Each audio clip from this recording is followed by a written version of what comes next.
Hi everyone, it's Ian here from Crack Maths and welcome to tutorial 57 on how to calculate missing angles around a point. The first thing you need to know is that on a straight line, the angles add up to 180 degrees.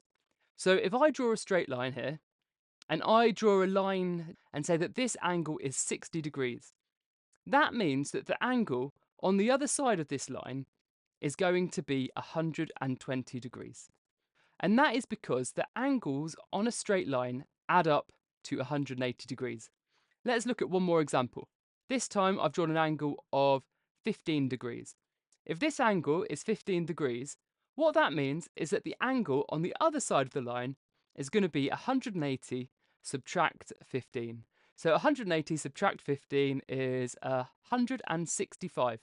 So that angle is going to be 165 degrees.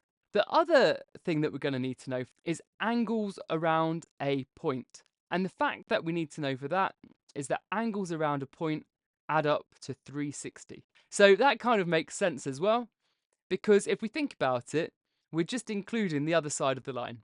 So let's say I've got some lines here that are all crossing. So let's say I've labelled this angle as 80 degrees. We can see that these have crossed, okay? So I can actually kind of use my straight line fact here. If this is 80 degrees, that means that this bit is going to be 100 degrees. Now, if I swivel this line around again, what I can see is that this side is going to be 80 degrees. And then if I swivel that around again, I can see I've got a straight line again.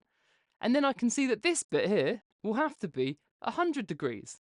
And we can add these all up. 80 add 100, add 80, add 100.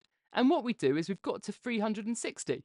So perfect, there we go. We can see that angles around a point add up to 360. Now, there's some interesting facts that have also come up on this diagram as well. And that is that these two angles are the same. So 80 and 80 are equal, and 100 and 100 are equal.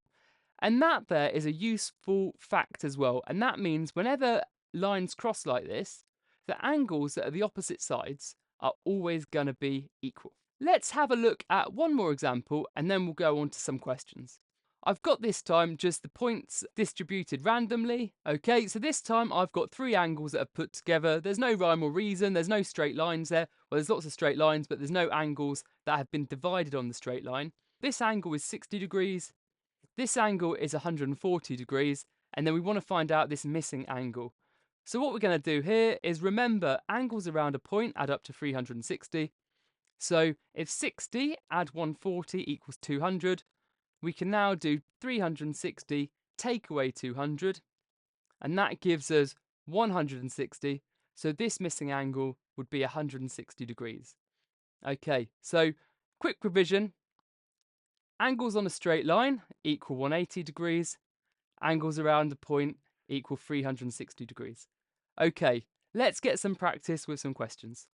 So here we go. Question 1 says, if one angle on a straight line measures 70 degrees, what is the measure of the missing angle? We've got a straight line.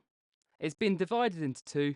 We know that one of the angles is 70 degrees. We need to use our angle fact that angles on a straight line add up to 180. And so we can do 180 take away 70, and that's going to give us 110. So there we go. The answer to question 1 is 110 degrees. Okay, let's have a look at another question. Question 2 says, in a straight line, if two angles measure 90 degrees and 50 degrees, what is the measure of the missing angle? Okay, so we've got 90 degrees and we've got 50 degrees. 90 degrees add 50 degrees equals 140 degrees. Now that means that the missing angle is going to have to be what makes us up to 180. So we're going to do 180, take away 140, and that will leave us with 40 degrees. So the missing angle is 40 degrees. Okay, and let's have a look at one last practice question before we move on to the scenario questions. And this question says, if four angles around a point measure 45 degrees, 90 degrees, 20 degrees, and 160 degrees, what is the measure of the missing angle? Okay, so we've got quite a few things to add up there, but it's exactly the same principle. We know that angles around a point make 360 degrees, so we just have to find out how many angles we've got already, and then we can just take that away from 360. I'm going to grab my calculator for this. So 45 add 90, add 20, add 160 equals 315. And now we can do 360, take away 315, and that equals 45 degrees. Great. Okay. So if you want some more practice on these types of angle questions, just to get your skill up, you can go over to tutorial 57 and have a go at the practice questions. If you want to stick around to look at the scenario questions, stay with me and we're going to tackle those right now. Okay, here we go. We've got scenario question 1 here, and this says, Sarah is drawing a flower with 7 petals. If each petal measures 50 degrees, will the petals meet together to make a complete circle? So what we've got is we've got a flower here. This is very functional skills, actually. They love a crafty question, as in a question about crafts. So what we have is we've got 7 petals, and we can see they're like this kind of teardrop shape, well, a petal shape. And so the inside of each angle, the ones that go together, are going to be 50 degrees. What we need to do is we need to see if 7 lots of 50 degrees make a full circle. So we could either do 50, add 50, add 50, add 50, add 50, add 50, add 50. Okay, that would work.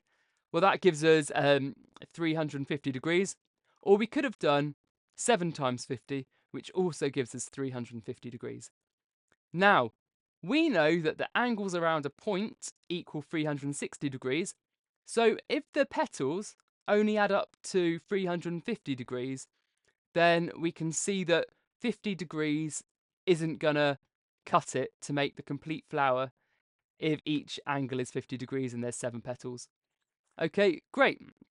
Let's have a look at another scenario question. So here we go, scenario question 2. A guide rope is attached to the ground at a 30-degree angle. What angle does it make with the ground on the other side of the rope? Okay, so right. This is a straight line question, so we know that one angle on one side of this division is going to be 30 degrees, so that means the angle on the other side is going to be 180, take away 30, because remember, angles on a straight line add up to 180, so 180, take away 30, and that's going to equal 150 degrees. Perfect. Okay, great. If you need any more help on this tutorial, this was tutorial 57. So remember, there's plenty of questions for you to try at crackmaths.co.uk. So make sure you go down and check them out, and I will see you in another tutorial. So long.